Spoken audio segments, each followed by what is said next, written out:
एक बार की बात है, एक घना और सुंदर जंगल था। जंगल के राजा शेर का जन्मदिन आने वाला था।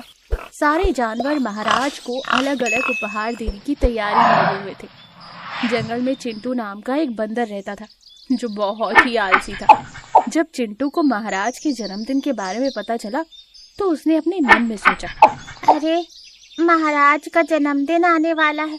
महाराज के लिए मुझे कुछ अच्छा सा उपहार ढूंढना पड़ेगा।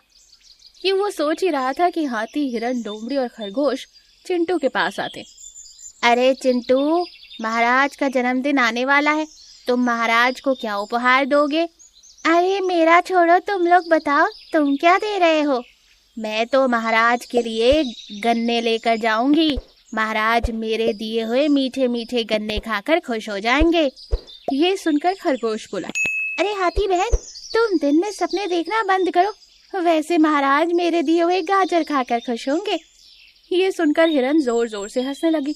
अरे चुलबुली, क्या हुआ? ऐसा क्या कह दिया खरगोश ने जो तुम अपनी बत्ती सी दिखा रही हो? सारे जानवर हिरन को चुलबुली कहकर बुलाते थे। अरे हंसो नहीं तो क्या करूं? तुम सब इस चुलबुली के होते हुए अपने अपने ख्याली पुलाव जो पका रहे हो। तुम कहना क्या चाहती हो? अरे इसमें कहना क्या है? इस जंगल की सबसे खूबसूरत और यूनिक जानवर मैं ही हूँ। मेरी खूबसूरती को देखकर सारा जंगल जलता है। मेरा दिया हुआ उपहार भी यूनिक होगा। वैसे मेरे रहते हुए तुम लोग सोच भी कैसे सकते हो कि तुम्हारे उपहार को देखकर महाराज खुश हो जाएंगे? यूनिक की बच्ची, बंद कर अपनी बकवास। बिना मेकअप अगर तुझे तेरा बॉयफ्रेंड भी देख लेना तो बेचारा डर के मारे हांफता फिरे। आई बड़ी सुंदरता की मूरत, घर से बाहर निकलती है बिना मेकअप के।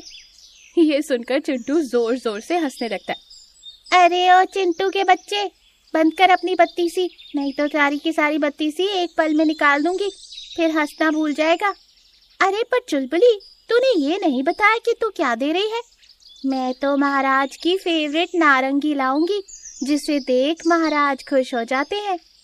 अरे चुलबुली, नारंगी तो सर्दियों के मौसम में आती है। अभी तो पूरी तरीके से सर्दियों का मौसम भी शुरू नहीं हुआ, फिर तुझे नारंगी कहाँ से मिलेगी? यहाँ से काफी दूर एक जंगल है। उस जंगल में मेरे काफी रिश्तेदार हैं, और तो और उस जंगल में हमेशा सर्दी बनी रहती है। वहाँ ढेर सारी नारंगी मिलती है। मैं वहाँ जाकर नारंगी ले आऊंगी। अरे चिंटू, अब हम भी चलते, हमें और भी काम है।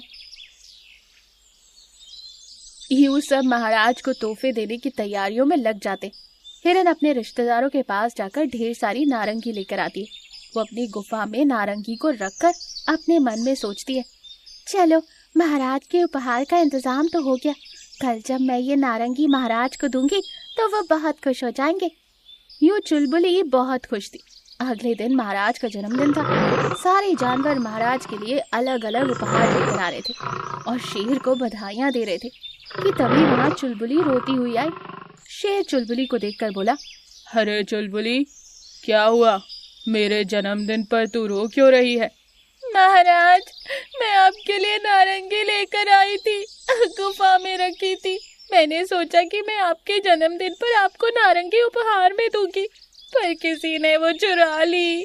ये सुनकर शेर को गुस्सा आता है। वो जोर से दहाड़ मारते हुए कहता है, किसकी इतनी हिम्मत कि मेरे जन्मदिन पर मेरे ही उपहार को चुरा लिया? शेर के गुस्से को देखकर सारे जानवर डर जाते और वो खुसर फुसर करने लगते। चुलबुली, तुम्हें किसी पर शक है? नहीं महाराज।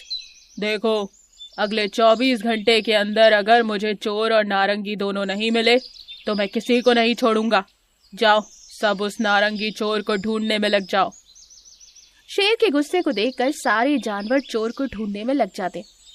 अरे किस कमबख्त ने नारंगी चुराई? सुबह से चोर को ढूंढ ढूंढ कर थक गया हूँ। सोचा था महाराज के जन्मदिन पर स्वादिष्ट भोजन खाने को मिलेगा, पर यहाँ तो चोर को ढूंढ ढूंढ कर हाल बेहाल हो गए।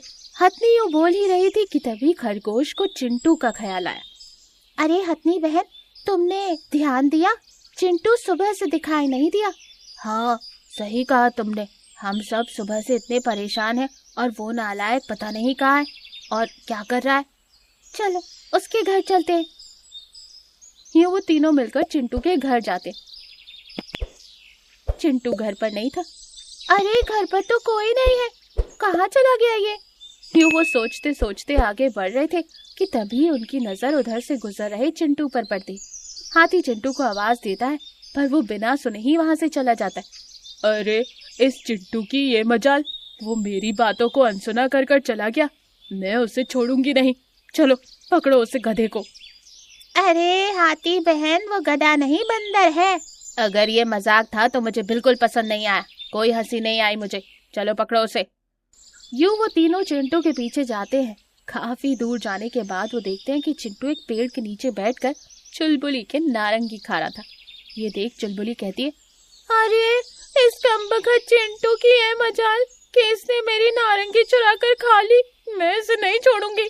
नहीं नहीं, तुम जाकर महाराज को लेकर आओ, हम इस पर नजर रखते हैं। चुलबुली भागते हुए जाकर शेर को ले आती है। शेर चिंटू को देखकर जोर से दौड़ मारता है। शेर को देख चिंटू अपने मन में कहता है, अरे बाप रे, मेरी तो चोरी पकड़ी गई। अब पता नहीं महाराज मेरा क्या हाल करेंगे। क्यों चिंटू, तुमने मेरी नारंगी चुराई और वो भी मेरे जन्मदिन पर?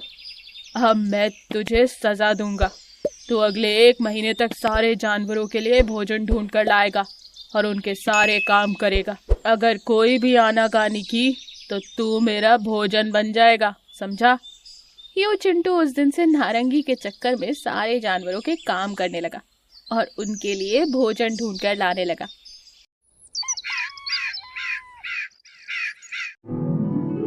एक जंगल में कौवा पेड़ पर बैठकर आराम कर रहा था। उसे एक हिरण जंगल में घास खाता हुआ दिखाई दिया। हिरण को देखकर उसे बातें करने की इच्छा हुई और वह बोला, कैसे हो हिरण भाई? मैं तो ठीक हूँ, लेकिन तुम क्यों पूछ रहे हो? मैं बहुत दिनों से तुम्हें यहाँ आते देख रहा हूँ। तुम मुझे बहुत अच्छे लगते हो। क्या तुम मुझसे दोस्ती करोगे? हाँ क्यों नहीं, मैं तुमसे अवश्य दोस्ती करूँगा। आ जाओ, मेरी पीठ पर बैठ जाओ, मैं तुम्हें घुमाने ले चलता हूँ। कौवा हिरण की पीठ पर बैठ जाता है। अब हिरण तेजी से दौड़ने लगता है, जिससे कौवे को बहुत मजा आता है। भाई मुझे उड़ने में मजा आता था, लेकिन जमीन पर दौड़ने का अलग ही मजा है। उस दिन से हिरण कौवे को दिन भर अपनी पीठ पर बैठाकर दौड़ता रहता था। उसके बाद दोनों उसी पेड़ के नीचे आकर बैठ जाते। दोनों कुछ देर बातें करते। फिर शाम के समय हिरण अपने झुंड में वापस चला जाता। एक दिन जब हिरण अपने झुंड में वापस जा रहा था तो एक सियार उसे देखता है। हिरण को देखते ही सियार के मुंह में पानी आ जाता है। सियार मन ही मन सोचता है, अगर ये हिरण मुझे खाने को मिल जाए तो इसे कई दिनों तक खाता रहूंगा और मुझे किसी दूसरे जानवर की भी जरूरत नहीं पड़ेगी। लेकिन इसे पकड़ूं कैसे? यह तो बहुत तेज है, तेजी से भागकर निकल जाएगा। सियार एक योजना बनाता है कि किसी तरह इस हिरण से दोस्ती की जाए।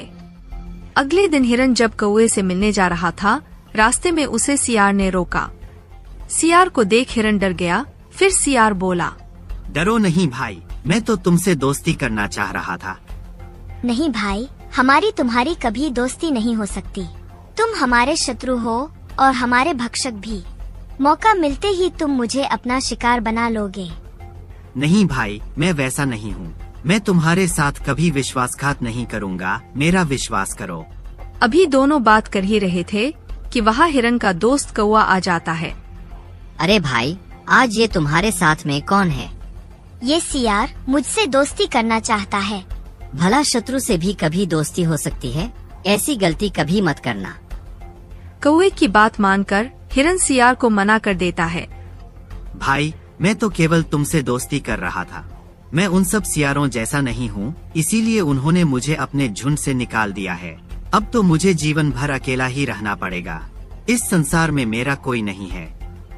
सियार की बात सुन हिरण को दया आ जाती है।